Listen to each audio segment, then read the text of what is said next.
सबसे पहले आज की अहम खबर, बर्गनस्टॉक स्विट्जरलैंड में कोशिशें हो रही हैं दो किस्म की। एक, पाकिस्तान ये कोशिशें कर रहा है कि वहाँ मुज़ाकरात का जो तातुल आया है अमेरिका और ईरान के दरमियान में वो तातुल ख़त्म हो जाए, और इसीलिए पाकिस्तान के वज़ीर दाखिला मोहसिन नकवी अचानक ईरान पहुँचे हैं। वहाँ उनकी मुलाकात हुई है ईरान के वज़ीर ख़ारजा अब्बास अराग़ची से, और ईरान के वज़ीर दाखिला से भी उनकी मुलाकात हुई है। कुछ और लीडरशिप से भी उनकी मुलाकात होगी, और वहाँ कोशिश ये हो रही है कि ईरान दोबारा मुज़ाकरात को ज्वाइन करे और स्विट्ज़रलैंड ईरान का वफ़द पहुंच जाए। दूसरी तरफ इसराइल कोशिश कर रहा है कि ये मुज़ाकरात में जो तातुल आया ये मुस्तकिल हो, और जो पीस डील अमेरिका और ईरान के दरमियान पाकिस्तान ने करवाई है, पाकिस्तान की इन कोशिशों को सबोटाज किया जाए। इसलिए लेबनान पे बार बार इसराइल हमले कर रहा है। इसके बावजूद कि जंग बंदी के बारे में जो मेमोरेंडम ऑफ अंडरस्टैंडिंग दोनों ममालिक के दरमियान साइन हुआ है, उसका पहला हिस्सा यही है कि लेबनान में भी जंग बंदी होगी।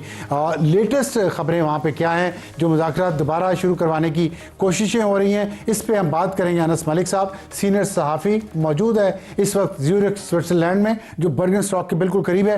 अनस, बताइएगा क्या है आपके पास इतलात, क्या मुज़ाकरात शुरू होने जा रहे हैं? जेडी वैंस के बारे में मैंने सुना है कि इतवार या पीर को उन्होंने खुद कहा है कि मैं वहाँ पहुँच रहा हूँ। स्टीव विटकॉफ और जेड कुशनर तो ऑलरेडी पहुँच चुके हैं।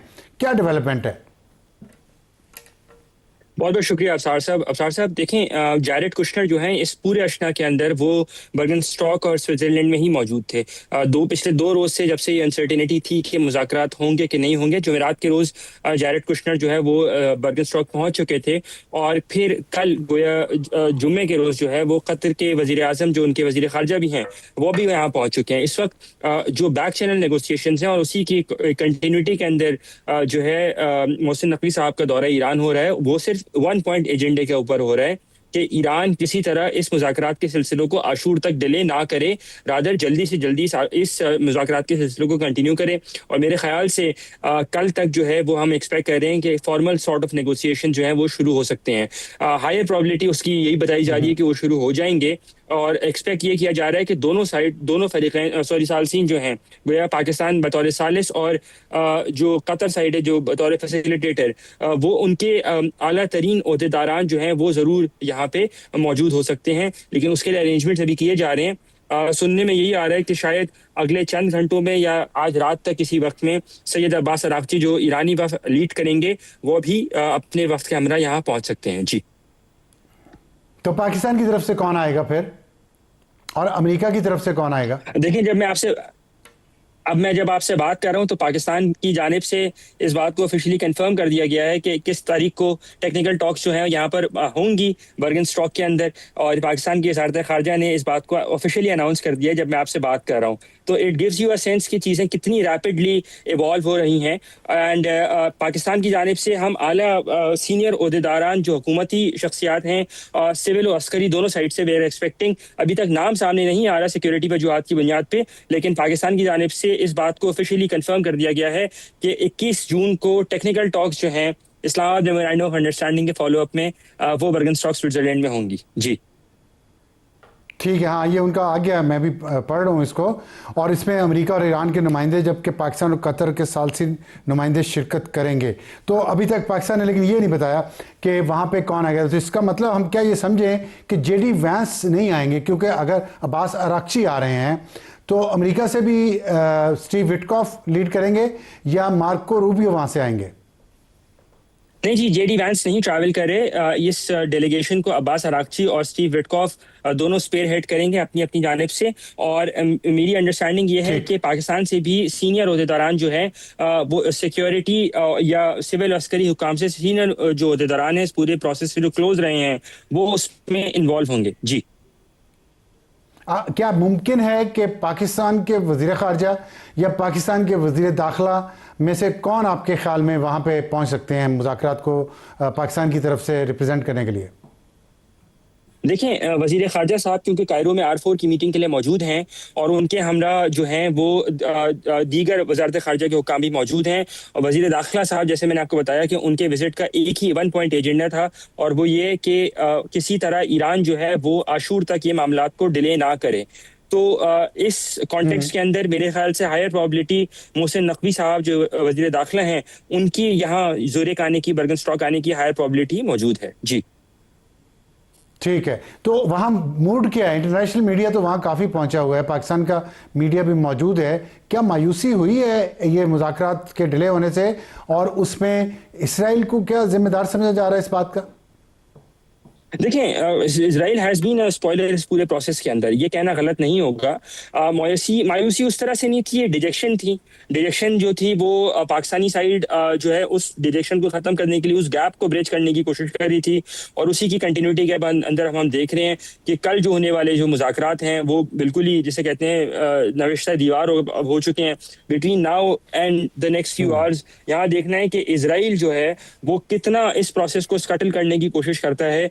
एक बात तो बड़ी वाज़ेह हो गई है कि अब जब ये पाकिस्तान की जानिब से इस बात को कंफर्म कर दिया गया है कि 21 तारीख को मुज़ाकरात जो हैं, टेक्निकल लेवल के मुज़ाकरात जो हैं वो होंगे बर्गन स्टॉक के अंदर, तो इसका मतलब ये कि वज़ीर दाखिला अपने मिशन में ज़रूर कामयाब हो चुके हैं, और किसी ना किसी तरह की गारंटीज दोनों साइड से, सिर्फ पाकिस्तानी साइड से बतौर सालिस नहीं, बल्कि पाकिस्तान ने अमेरिका की बिहाफ पे भी अगर कोई मैसेजेस कम्युनिकेट किए हैं उसमें डेफिनेटली कोई गारंटीज ऐसी मौजूद हैं जिसने ईरानी साइड को इस बात को कन्विंस किया है कि जी बिल्कुल ईरानी साइड भी सीरियस है, अमेरिकी साइड भी सीरियस है इस मामले को लेके। जी बहुत शुक्रिया अनस मलिक साहब हमका, और आपकी बातों से ये लग रहा है कि ब्रेक थ्रू हो गया है, और पाकिस्तान के वज़ीर दाखिला जो इस वक्त ईरान में मौजूद हैं उन्होंने ईरान की क़यादत को मनाया है इस बात पे कि आप इन मुज़ाकरात का तातुल ख़त्म करें और मुज़ाकरात को अशूरा मुहर्रम से पहले शुरू करें ताकि दुनिया को अमन का पैगाम जाए, और उसमें वो हो सकता है पाकिस्तान को रिप्रेजेंट भी पाकिस्तान के वज़ीर दाखिला मोहसिन नकवी वहाँ पे करें।